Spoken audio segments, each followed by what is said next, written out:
El preventorio de Aigües de Busot se alza en lo alto de una montaña, rodeado de pinos y caminos estrechos que parecen conducir a ninguna parte. Desde lejos, el edificio impone respeto, grande, gris, con ventanas rotas que parecen ojos vacíos observando a quien se acerque. Fue construido a principios del siglo XX como sanatorio infantil para niños enfermos de tuberculosis, una enfermedad que en aquella época se llevaba miles de vidas.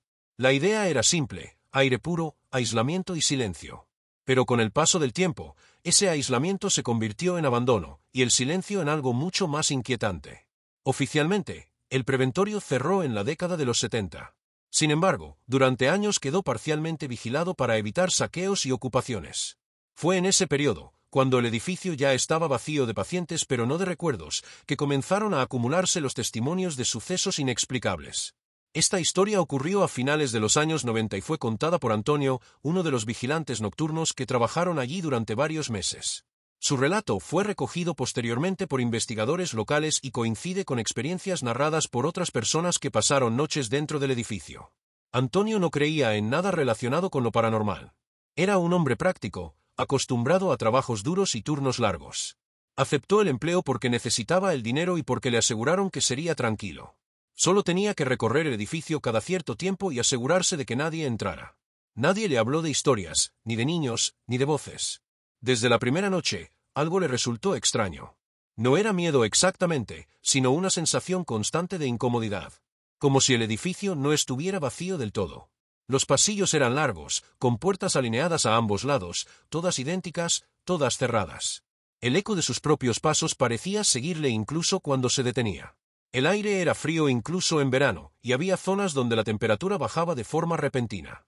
Durante las primeras semanas, Antonio intentó ignorarlo. Atribuía cualquier ruido al viento colándose por las ventanas rotas o a animales que entraban por los huecos del edificio. Sin embargo, las noches comenzaron a volverse cada vez más difíciles. La primera experiencia clara ocurrió cerca de las 3 de la madrugada. Antonio estaba recorriendo el ala oeste, donde antiguamente se encontraban los dormitorios infantiles. Mientras caminaba, escuchó una risa. No fue un sonido lejano ni confuso. Fue una risa clara, infantil, breve, como la de un niño que se esconde.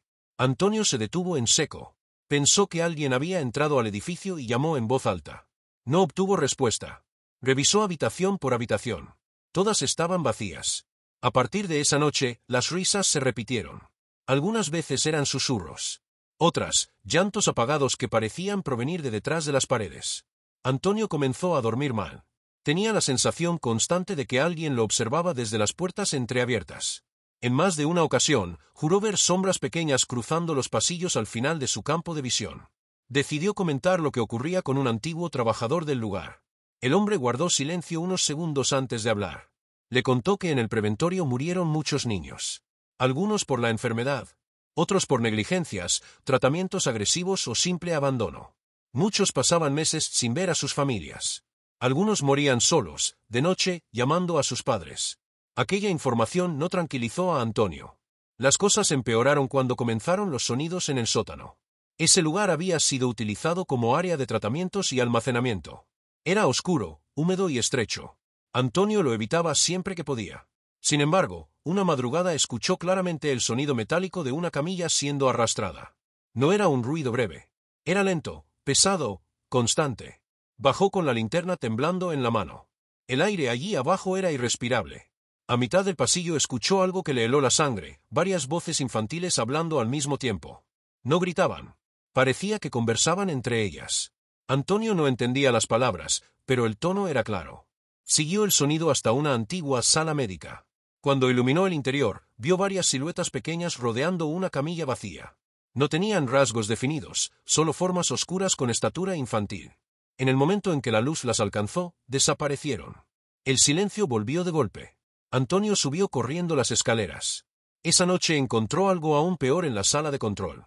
En uno de los libros antiguos del preventorio, alguien había escrito una frase con letra torpe, como si la mano no supiera escribir bien: no nos vayamos todavía. Aquello fue demasiado. Antonio intentó renunciar, pero necesitaba el dinero. Decidió aguantar unas noches más. Fue un error. La última noche que trabajó allí, alrededor de las 4 de la madrugada, escuchó pasos detrás de él. Eran pequeños, descalzos.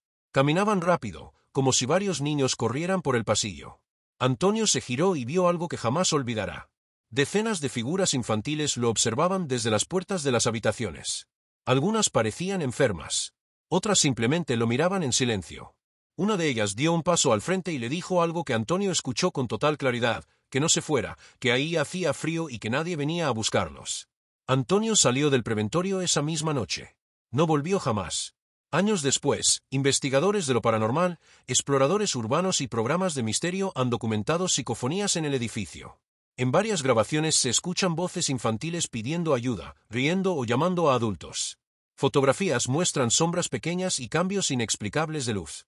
Incluso personas escépticas afirman haber sentido manos tirando de su ropa o escuchado respiraciones cerca del oído.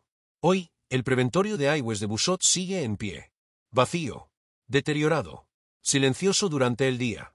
Pero quienes han estado allí coinciden en algo.